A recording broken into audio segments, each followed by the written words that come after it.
आपकी संस्कृत विषय अध्यापिका। आज आपको संस्कृत रत्नम का प्रथम पाठ, जिसका शीर्षक है ईश वंदनम, ये पढ़ाने जा रही हूँ। तो बच्चों, आप अपनी पुस्तक का पाठ एक ओपन कर लें और देखें इन श्लोकों के अर्थ। तो पहला श्लोक है सिद्धि बुद्धि पते। क्या है? सिद्धि बुद्धि पते तुभ्यम सिद्धि बुद्धि प्रदाय च ब्रह्मभूताय देवेश सगुणाय नमो नमः। तो बच्चों, इसमें सिद्धि बुद्धि पते हो सकता है आप लोग जानते हो ये किन्हें कहते हैं। बच्चों, इनको सिद्धि और बुद्धि के देने वाले अर्थात गणेश जी। कौन है? गणेश जी। तो ये प्रथम श्लोक में गणेश जी की वंदना की गई है। तो इसको देख लेते हैं अर्थ को इसके। तो सिद्धि बुद्धि पते, सिद्धि और बुद्धि के स्वामी अर्थात गणेश जी, तुभ्यम, तुभ्यम मीन्स होता है तुमको, और सिद्धि बुद्धि प्रदाय च, सिद्धि और बुद्धि, चा यहाँ पहले हो जाएगा। तो सिद्धि चा माने होता है और, सिद्धि बुद्धि प्रदाय, सिद्धि और बुद्धि प्रदान करें। ब्रह्मभूताय देवेश, ब्रह्मभूताय देवेश, देवेश का मतलब क्या होता है बच्चों? देवेश का मतलब होता है हे देवों के देव, हे देवों के देव। ब्रह्मभूताय, ब्रह्मभूत इस सगुणाय नमो नमः, सगुण स्वरूप को मैं नमो नमः नमस्कार करता हूँ। यहाँ पर देखो बच्चों, ब्रह्मभूताय और सगुणाय में चतुर्थी विभक्ति है, क्योंकि जब भी नमस्कार किया जाता है तो वहाँ पर चतुर्थी विभक्ति का प्रयोग होता है।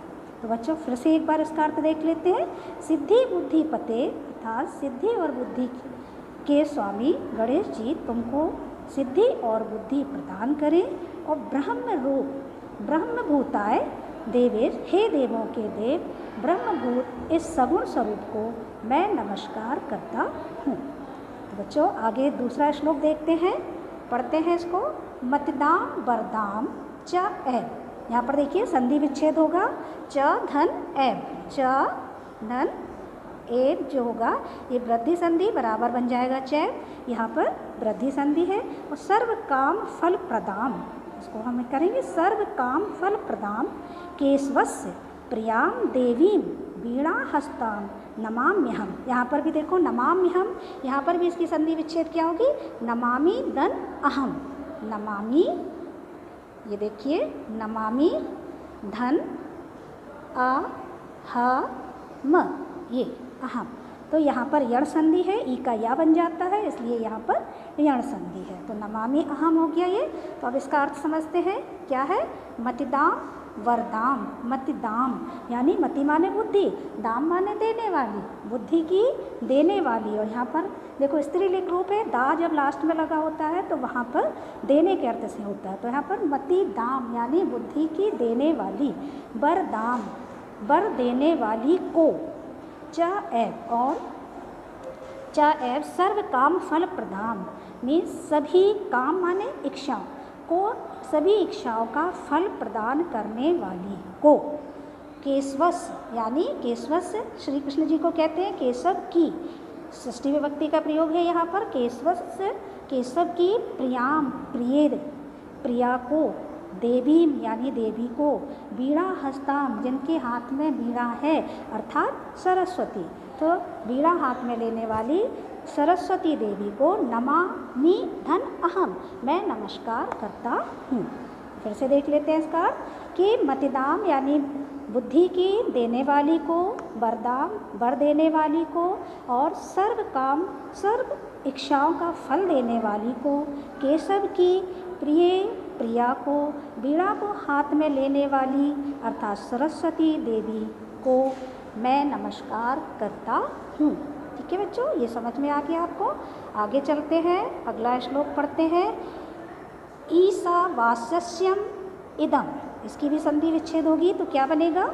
ईशावास्यस्यम धन इदम, इदम माने यह, ईशावास्यस्यम माने क्या होता है? ईश्वर के द्वारा व्याप्त। ईशावास्यस्यम इदम सर्वम यत्किंच जगत्याम जगत, यहाँ तेन त्यक्तेन भुज्य था माँ गृध कस्य स्वेद धनम। ठीक है, तो ये श्लोक पढ़ा हमने अभी, अब विस्तार समझ लेते हैं शब्दों का।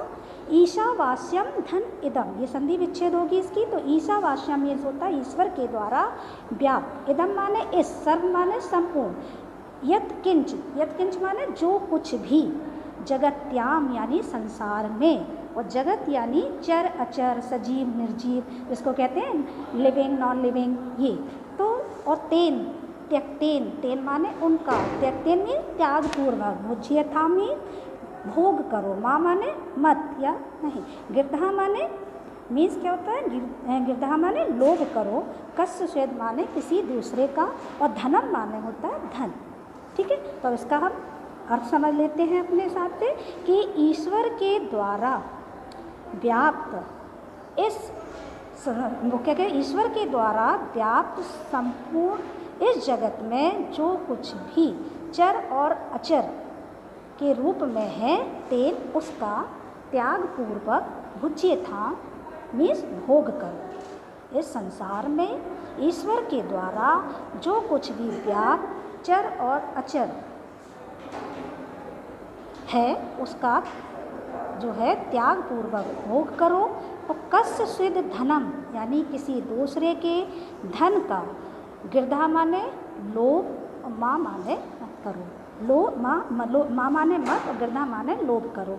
तो क्या कह रहे, किसी दूसरे के धन का लोभ मत करो। बच्चों उम्मीद है आपको ये समझ में आ गया होगा। अगला श्लोक देख लेते हैं, क्या है, सर्वे भवन्तु सुखनाम सर्वे सन्तु निरामया सर्वे भद्राणि पश्यन्तु माँ कश्चित् दुख भाग भवेत्। तो सर्वे भवन्तु सुखना, सर्वे भवन्तु सुखना, यदि इसका अन्वय करेंगे शब्दों के अकॉर्डिंग, अर्थ के अकॉर्डिंग लगाएंगे तो क्या होगा, सर्वे सुखना भवन्तु। तो सर्वे माने सभी, सुखना माने सुखी, भवन्तु माने हो, सभी सुखी हो, सर्वे सन्तु निरामया, तो इसका भी सर्वे निरामया सन्तु, सभी निरोगी हो अर्थात स्वस्थ हो, सर्वे भद्राणि पश्यन्तु, तो सभी, भद्राणी माने शुभ या कल्याण, सभी कल्याण को देखें, माँ माने नहीं, कश्चित माने कुछ भी, दुख भाग भवेत्, कोई भी दुख का भागी ना हो। ये शुभ कामना है कि सभी सुखी हो, सभी स्वस्थ हो, सबका कल्याण हो, कोई भी दुख को ना देखे। तो बच्चों ये थे इस पाठ के श्लोककार। अब आगे हम इसका अभ्यासकार देख लेते हैं। देखिए अभ्यासकार, पहले ये शब्दार्थ दिए हैं तो इनको आपको अपनी नोटबुक में लिखना है।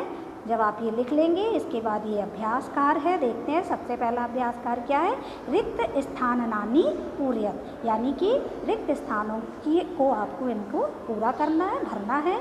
तो ये आपको इन्हीं श्लोकों से मिल जाएंगे। तो पहला वाला जो का दिया है इसको देखते हैं, ब्रह्मभूताय। तो देखिए पहले वाले श्लोक की ही दूसरी लाइन में ये दिया हुआ है। तो ब्रह्मभूताय इसमें क्या भरेंगे, देवेश, यहाँ पर ये शब्द छूटा हुआ है देवेश, और इसके बाद विस्मयादि बोधक चिन्ह लगा हुआ है, वो भी आपको लगाना पड़ेगा। फिर सगुणाय लिखा हुआ है, इसके बाद आपको लिखना है नमो नमः। ठीक है, अब खा वाला देख लेते हैं, मतिदाम, ये जो आपका दूसरा श्लोक है उसी की पहली लाइन में है, मतिदाम वरदाम च एव सर्व काम फल। ठीक है, और प्रदाम इसमें लिखा हुआ है। तो तीसरा वाला देखते हैं, माँ गिरध, और फिर क्या दिया है इसके बाद, तीसरे श्लोक की दूसरी लाइन में है ये, कस्य स्वेद धनम। चौथा श्लोक, माँ कश्चित, तो ये चौथे वाले श्लोक में ही दिया हुआ है, आखिरी वाली लास्ट वाली लाइन में, सेकंड लाइन में। तो माँ कश्चित दुख भाग अभवेता का लिखा हुआ है। अब आगे का अभ्यासकार देख लेते हैं, क्या है इसमें, अस्य पाठस्य एकस्य श्लोकस्य अर्थ लिखत। इस पाठ का आपको एक श्लोक का अर्थ लिखना है। तो बच्चों मैंने जो अभी आपको श्लोक समझाए हैं आप उसी के अकॉर्डिंग इसका अर्थ लिख लेंगे किसी भी एक श्लोक का। अगला जो थर्ड एक्सरसाइज है वो देखते हैं, अस्य पाठस्य श्लोक द्वयम स्मृता मित्रम श्राव्यत। इस पाठ के आपको 2 श्लोक याद करने हैं और अपने मित्र को, अपनी सहेली को, अपने दोस्त को इसको सुनाना है। तो बच्चों ये पाठ 1 यहीं पर समाप्त होता है। अगली कक्षा में हम पुनः उपस्थित होंगे, तब तक के लिए धन्यवाद।